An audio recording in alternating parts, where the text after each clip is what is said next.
I'm the Nostalgia Critic. I remember it so you don't have to. Looney Tunes are awesome! While everyone compared Disney to classical music, Looney Tunes were definitely jazz. Some studios had the animation but not really the writing, other studios had the writing but not really the animation. Looney Tunes had both. They had memorable characters, hilarious slapstick, and wonderful routines that are still remembered just as much as classic Greek mythology. Like the stories of Bugs Bunny could be retold as many times as Hercules, or the stories of Daffy Duck could be told as many times as this guy. You see, even Greek mythology has nothing on these guys! Or maybe I just need to brush up on better sources. Bottom line, I love the Looney Tunes. But something that's not often talked about are the Looney Tunes movies. Yeah, they're just kind of brushed aside as glorified clip shows, which is understandable in some respects, but it's still a lot of great animators and classic directors taking another stab at the characters they made iconic. And we did get more high-budget movies down the line too. In my opinion, they're still worth talking about. So today, we're gonna look at every Looney Tunes movie that has ever graced the silver screen. The qualifications are they have to have been released in cinemas and there has to be some new animation that was created for the project. It can't be a direct-to-video film and it also can't be just a compilation and nothing else. With that said, let's take a look at the first Looney Tunes film, the Bugs Bunny and Roadrunner movie, directed by the legendary Chuck Jones in 1978. Why focus on Bugs Bunny and Roadrunner in particular? Well, because those are the ones everyone claimed Chuck Jones did the best. So it makes sense to have him at the center of it. Now keep in mind, VHS was not really around much yet. So if you wanted to see Looney Tunes, you had to just wait for them to come on TV, and even then, it was kind of just random episodes. This was the first time you could see a specific group of the cartoons all together, specifically the works of one of their greatest directors. To tie them together, they animated new footage of Bugs Bunny from his Frank Lloyd Wright-style home, introducing each short with a brief narration. He references the animators who created him, a brief history of chase comedy that only a cartoon character could make up, and even some of the brief themes of why these shorts still hold up. It's kinda nice seeing Bugs more relaxed in between the shorts. Like he's lived this full, adventurous life and now he's just reminiscing about it. It levels out though with some of the greatest cartoons of timing and energy to ever hit the screen, balancing calm and subdued with wild and insane perfectly. It's definitely worth checking out, especially if you're a Chuck Jones fan. But another great Bugs Bunny director named Friz Freleng thought his adventure shouldn't be over. They should keep going. So he took over the next several Looney Tunes films beginning in 1981 with the Looney Bugs Bunny movie. While this was also a compilation of classic cartoons, it tried to weave more of a narrative between them. At least kinda like an anthology. This time focusing on Friz Freleng's greatest hits. First act focuses on Yosemite Sam cartoons. He's trying to bargain his way out of hell with the devil saying he'll let him go if he has Bugs take his place. As you'd imagine, a many hating of rabbits ensues. The second act focuses on a parody of the Untouchables. These mostly focused on shorts with Rocky and Muggsy, their popular gangster characters Bugs always takes down. The final part is an award show known as the Oswald, satirizing the Oscars. Kinda like the previous movie, this shows the characters in a more relaxed environment, which of course results in them being anything but relaxed, ending with Bugs and Daffy inevitably duking it out for who deserves the award more. Now the downside some people pointed out with some of these clip movies is that the narrative changes the structure of the joke. With the first one, Bugs introduces a cartoon untouched, but here, there's extra endings and intros that alter the cartoon's original intent. A gimmick that apparently dies hard in Warner Bros. Animation. But to this one's credit, sometimes the jokes are made a little funnier. In the original cartoon Golden Yeggs, it ends with Daffy having to fill up several cartons with his surprising new gift of laying golden eggs. In the original, it just kinda stops here, but in the movie, you actually see him do it, and the reaction is pretty funny. Is there anything we can get for you, old chap? Yes, get me a proctologist right away. On top of that, we still have the originals we can watch, and it's nice to see these characters' stories kinda grouped together, particularly with characters who aren't as big as names as Rocky and Muggsy.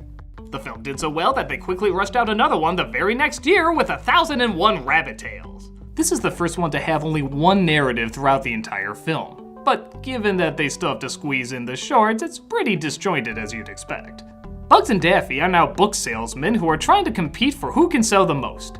They each go their separate ways, and the rest is all the wacky adventures / stock footage that they come across. It jumps around a lot until Bugs enters the palace of Yosemite Sam and his bratty kid who wants him to read stories or he'll chop his block off.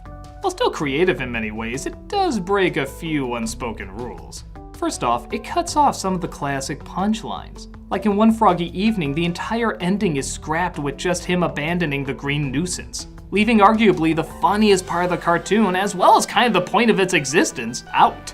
The part with the kid also goes on a little too long, and I'm not just saying that because he looks like a certain someone when he was younger. That haircut was very in! But there are still some cool firsts in this movie. Like, not only was this the first one to have cartoons from combined directors instead of just one, but it's also the first time Arthur Q. Bryan, the voice of Elmer Fudd, actually got credit for playing Elmer Fudd. Mel Blanc had a contract that, for lower pay, he would take credit for voicing all of the Looney Tunes even if he didn't voice them all. He still did the majority, but it wasn't all of them. Over time though, the right people finally got the credit, and this was Arthur's first.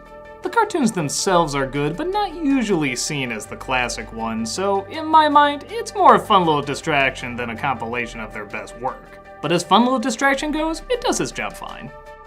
That also did well though, proving that not only are they profitable, but they're fast, cheap, and easy to make. You only have to animate half the movie.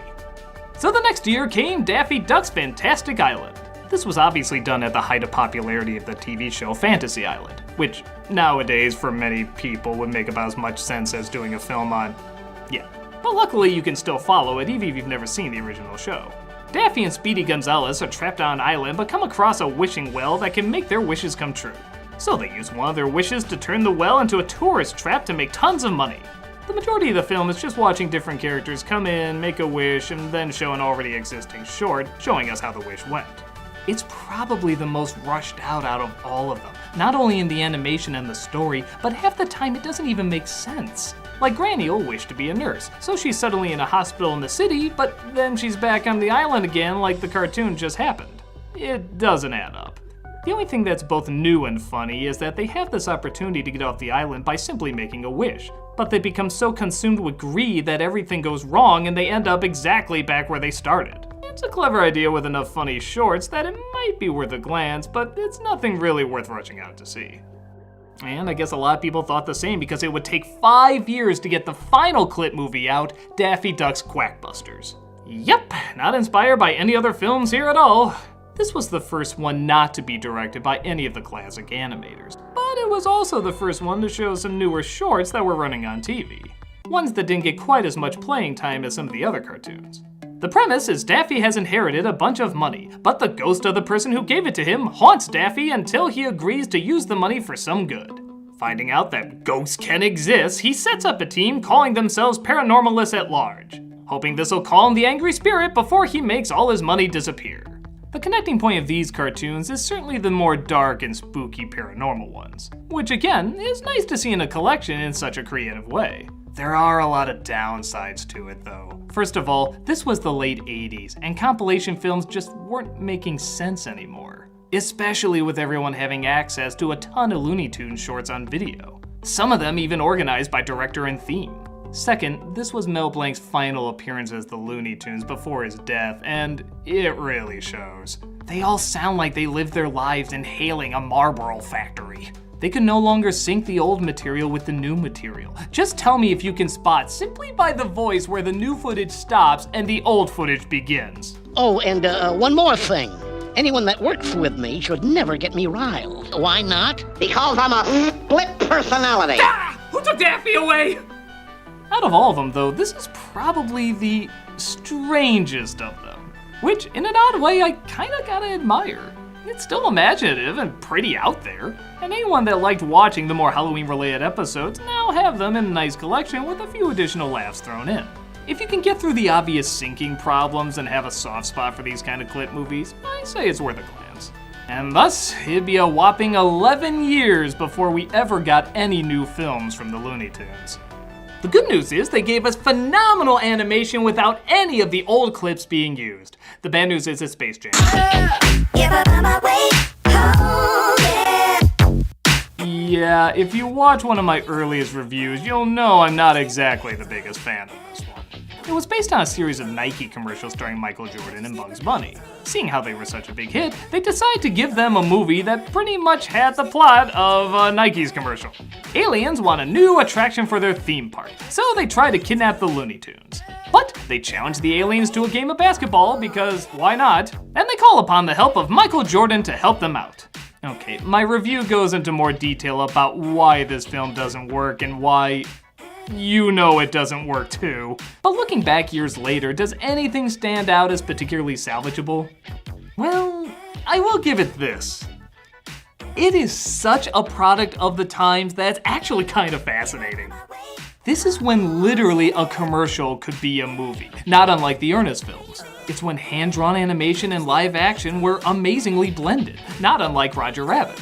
It's when writers who could barely write for an all-boy cast suddenly had to shoehorn in a token girl whose only characteristic is not being objectified while she does nothing but try to be objectified. Even Bill Murray, who said the script to Ghostbusters 3 was never good enough, but said this script was good enough, as well as all of these. Yeah, it is kind of funny looking back in hindsight. Years later, it is kind of fun to see these cliches that are so distinctly 90s. I can't say that makes it good, but it does make it kind of enjoyable in a He-Man, Power Rangers, Saved by the Bell kind of way. It's a product of the times, and that's kind of charming in how dated it is. Again, not good, but an interesting time capsule. Which leads us to our final film in 2003, Looney Tunes Back in Action. Directed by Joe Dante, who you could argue already directed a Looney Tunes film, this one tries less to sell products and instead get back to its traditional Looney ways. With mad scientists, spaceships, secret agents, ray guns, explosions, the whole kebab. And by God, it tried. The film centers around Bugs and Daffy making cartoons at Warner Brothers, but Daffy goes AWOL, resulting in a security guard, played by Brendan Fraser, and a studio executive, played by Jenna Elfman, to go after him along with Bugs. But the president of the Acme Corporation wants to turn everybody into monkeys, and they have to stop that too. Yeah, even the movie acknowledges the plot is purposefully bullshit, which I'll admit is strangely kind of reassuring. It's good to know this is really just an excuse for jokes and funny animation and slapstick. The downside is every time it feels like the animation portions get going, it suddenly feels like it comes to a halt whenever the live action portions are on, which is the majority of the movie. I don't care about these people. I don't care how much they try to act like Looney Tunes or be the straight man or the love interest or whatever. I want to see the Looney Tunes. Throughout most of the film, even when they're not on screen, you can see them trying so hard to get back on camera. Like, even they know they should be in more of it. The best scenes, though, are when they go totally animated. There's a space chase with Marvin the Martian, and a phenomenal scene where they go inside classic works of art and take on whatever style they're in. Stuff like this and some really clever jokes show it has a better understanding of Looney Tunes than Space Jam, where all they do is just say some catchphrases. But to Space Jam's credit, they knew to keep them in the animated world. That's where they're allowed to shine. Charlie Chaplin once said about the Looney Tunes, "How can we compete? These guys don't have to stop to take a breath." And that's what it feels like. Even when they do have legitimately funny performances like Timothy Dalton or Joan Cusack, it always feels slower when the Looney Tunes have to be in the real world and not the other way around like in Space Jam. There, Michael Jordan is the straight man in this world of insanity. Here, it's just a bit of insanity in the real world, which with Looney Tunes isn't nearly as much fun. Even Roger Rabbit kind of made up for it by having great characters and great story. But in this one, the story and characters admit they're just there to tell jokes. And when half the jokes can't be animated to their full potential, you can quickly see what the problem would be. But still, if you're a Looney Tunes fan like I am, there's still a lot of inventive scenes and good jokes. You just gotta scrape through a lot of bad jokes and uninventive scenes to get to them. So, what does the future of Looney Tunes movies hold? It's hard to say. They've ranged from being gigantic hits to gigantic bombs. It's tough taking what was originally meant to be just 10-minute shorts and stretch them out into hour-and-a-half motion pictures. But the characters are still timeless, have left us with hours of hilarity, and if something this good can last this long, chances are we're gonna see a lot more of them in the future. Especially if you can replace Michael Jordan with LeBron James, you can replace a body pillow with Kristen Wiig? Maybe? Maybe? I'm the Nostalgia Critic guy, remember? So you don't have to. Maybe? Coming next week, it's the cinematic version of Rocky and Bullwinkle. After years of requests, we're finally taking a look at it. But you can see it now under Vessel's ad-free early access. Just $3 a month to see tons of people's videos early, as well as a bunch of other extra features. Check it out and get the early scoop.